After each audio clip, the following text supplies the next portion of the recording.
right, Kennis Russell here again. This is in our music theory series. This is lesson 2, thinking in numbers. All right, last week we talked about talking about the major scale formula. If you have not seen that episode, go ahead and go back on YouTube, on my YouTube channel, and I might even make a link somewhere. Let's just say here, click on that to week 1. Don't you love YouTube? Anyway, if you missed that last week, go ahead and click on that. So now we know the major scale formula. We're going to start applying that formula and the keys in numbers. So instead of just thinking of A, B, C, D, E, F, G, sharps and flats, we're going to just think in numbers, okay?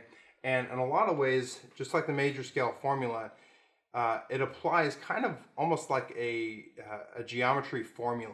You know, when you apply a formula in school, a squared plus b squared equals c squared or whatever, you just plug in the numbers and you get the results. And that's the same thing with the major scale formula, whole, whole, half, whole, whole, whole, half. You just plug it in, you start at a note, you go up whole, whole, half, whole, whole, whole, half, you have the scale. And we're gonna learn, you know, that's just the basics. We'll get more into this. But now that we have our scales and we know how to come up with them, we're going to think of them in terms of numbers, okay? And we kind of did this last week. But let's go back to our C scale, which is our most basic scale because it's all white notes, there's no sharps or flats in it. We have C, B, D, E, F, G, A, B, C. And like every scale, it starts on a note and it goes through the musical alphabet. You're never going to have, you know, 2 B's lined up. It's always just, what am I doing? That didn't work at all. Hold on. No wonder I started counting backwards for a second. So here's our C scale right here. We have C, D, E, F, G, A, B, C. All right, and just like everything, it fits the musical alphabet. Every letter is represented. We have A, B, C, D, E, F, and G. And then we're just going to put our ones, 1, 2, 3, 4, 5, 6, 7, 8, and or 1 underneath here. So we have 1, 2, 3, 4, 5, 6, 7, 8, and or 1. Okay. So when we think about this, when we start to understand how a key works like this, we can start to communicate with other musicians using numbers. Okay, so I'm going to give you just a couple examples of how musicians may communicate with each other using numbers. Okay, like for instance, if you're playing with somebody and someone says, hey, go back to the 1, that would mean go back to the C chord or go back to the C, okay? If someone said, hey, we're going to do a 2-5 turnaround at the end of this this song before we play the head again, that means we're going to play like a D minor, probably D minor, G, and then go back to the C. So the 2, the 5, and then back to the 1. If someone said you need to play, you need to hit the 4th, that would just mean, you know, you need to hit the F chord or the F. If someone says go up a 3rd from the C, that means go up a 3rd, which is the E right here. Okay. If someone or hit the E note. If someone said the 6th degree of the scale, they're just saying the 8 or the A note. Okay. A couple more. Someone may say add a major 7 to that chord, and that would be saying add a B note to the C chord.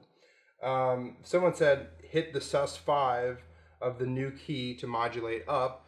That means play a G sus chord before we move up to the key of C. Okay. So, you know, that might sound kind of foreign to you a little bit. But once you start thinking about this in those terms, it's very, very, very easy for you to understand. So eventually, as we go through all these lessons, this is just lesson 2. So as we go through all these lessons, we will be very familiar with all of these.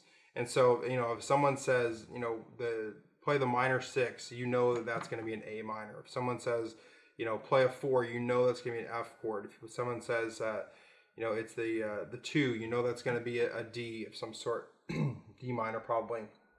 And so, but right now, the most important thing for us to get down is going to be our 4ths and our 5ths. Okay? These are the easiest to understand and the easiest to comprehend. And so, we're just going to kind of go through here and go through some of the how to find out the fourths and the fifths. So this is a page from the homework that I've got, and I'm going to just kind of zoom in here so you guys can see this. You know, there is up here, right here. This is a list of all of the sharps and flats, and I'm sorry, all of the fourths and fifths. Okay. You know, in the key of A, the fifth is E. The key of B, the fifth is F sharp. It's got all these things, and that seems like a daunting task for you to just memorize that right now. You know, there's quite a few things for you to memorize. I'm going to show you the easy way to do this without having to memorize anything. Okay, so let's take a look at how to do that. Excuse me.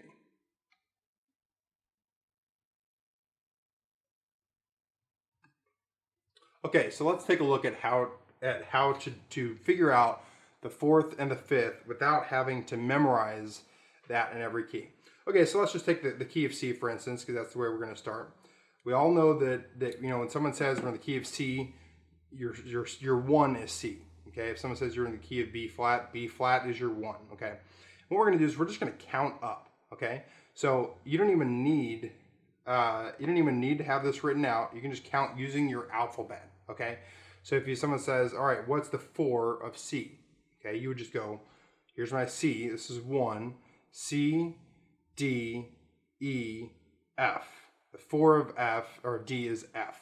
Okay, if someone said, what's the 5 of C? You would go, C is 1, D. So we have C, D, E, F, G. G is the 5th. Okay, this applies to just about every single key. The only 2 exceptions, and these are just, you got to memorize, is B flat. Let me write it this way. The 5th of B flat is F. The 5th of B is F sharp. And the 4th of F is B flat. Other than those exceptions, you can apply this across the board. Okay, so like for instance, what I'm saying is, if we went, you know, the 5th of B, if we just went B, C, D, E, F, it's not F, it's F sharp. These are the only ones that do that. For everything else, if it starts on a natural, in other words, not a flat, but it starts on a natural, like you know, A, B, C, D, E, F, or G, any of the white notes, if you count up, that 5th will also be a natural. So the 5th up from G is D. The 5th up from A is E. Okay, so the 5th up from B being F sharp, that's the only one there. The 5th up from B flat is F. Okay, and the 4th up from F is B flat. Those are the only 3. Just memorize those. Every other one counts. So let's go through a couple more of these. Let's go the key of D. So let's find the 4th and the 5th. Okay, we have D, E, F, G. The 4th of D is G. Okay, let's find the 5th. D, E, F, G, A. The 5th of D is A. Very, very, very simple. Okay, let's pick out another one. Let's say, let's go with our G. Okay, 5th of G, G, A, B, C, D. The 5th of G is D. Okay, so simple. Okay, now let's go to some of the flat notes. Okay, let's go B flat. B flat is one of the, actually, let's go E flat. Okay, E flat. So we have E flat, and we just count up our alphabet. F, G, A flat would be our 4th. Okay, so if it's got a flat, the 4th and 5th will also be a flat. The only exception to that is B flat. Other than that, it's 100% the case. So if we have, excuse me, if we have G flat right here, this is the one that might be kind of tricky on the 4th. If we went G flat, A, B, C flat, it actually is a C flat. It's the only time basically where we're going to use the C flat, which is a B note, but theory-wise it'd be a C flat. So anyway, let's just go over a few more. I've given you all the hard ones. Now let's go through all the easy ones. Let's go D flat. So D flat. Let's find the fourth. D flat, D flat, E, F, G flat. Fifth of D flat is G flat. Okay, let's go E. Let's find the fifth of E. E, F, G, A, B. The fifth of E is B. Okay, so hopefully that makes sense to you. It's very, very, very easy for you to do this. A couple important things that you have to notice is that this does not work. This method of counting on your fingers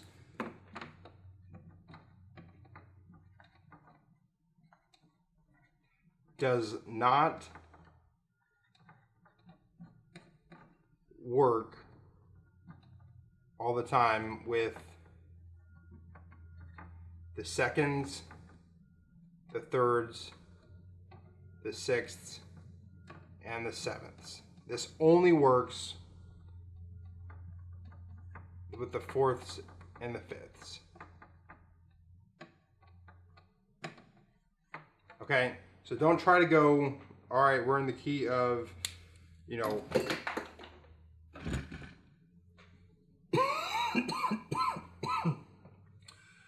so don't try to go, all right, I'm going to try to find the third in the key of A, B, C, because C is not the third, C sharp is. So sometimes, so the third, the second, the sixth, and the seventh do not work this way. It does not work this way. Octaves are really easy. It's just the same note, one higher. All right. One more really kind of neat thing to think about in this is, what am I?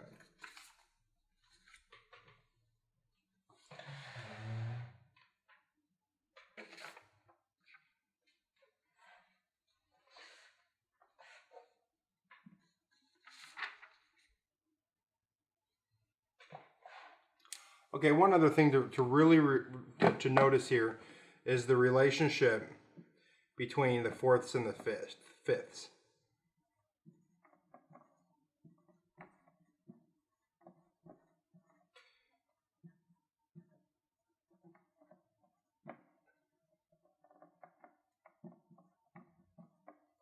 All right, watch this. They are inverted.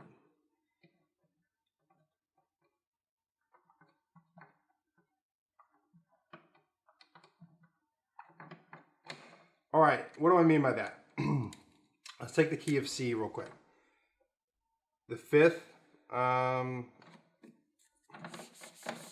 going to show how this is inverted. The fifth of blank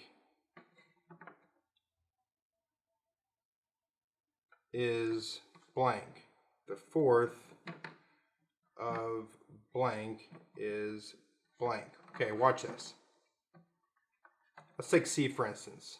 C, the fifth of C. C, D, E, F, G is G. Now if we take the fifth of G, or the fourth of G, G, A, B, C. These guys are inverted. So the fourth of something is also the fifth of something. Okay, it just depends on which way you're counting. Let's go a couple. This relationship is always the case. Let's go to one of our exceptions. Let's go to F, or B flat, I mean. The fifth of B flat is F. The fourth of F is B flat. So it's a great way to check your work too sometimes. Okay. Let's see. Let's think of another one. Let's go A. The fifth of A is A, B, C, D, E. Okay, the fourth of E is E, F, G, A. Okay, you guys see how that's happening? How these are related to each other always. The fifth of something is also the fourth of something. You know, when it's flipped upside down. Let's do a couple of the flats. The fifth of E flat is E flat, E, we're going with the fifth, F, G, A, B flat, okay. The fourth of B flat, C, D, E flat. All right, so very good. So this is understanding the basics of understanding numbers, okay, and how they're related to each other. In your homework, go ahead and fill all these out. They're very, very, very simple. I've got some sections that are similar to what we did last week of all the keys using the major scale formula. Once we have the major scale formula section filled out, let's just use the key of D for instance. All right, if we had D, E, F sharp, G, A, B, C sharp, D, 1, 2, 3, 4, 5, 6, 7, 8, and our 1. And we did, we did our whole half thing.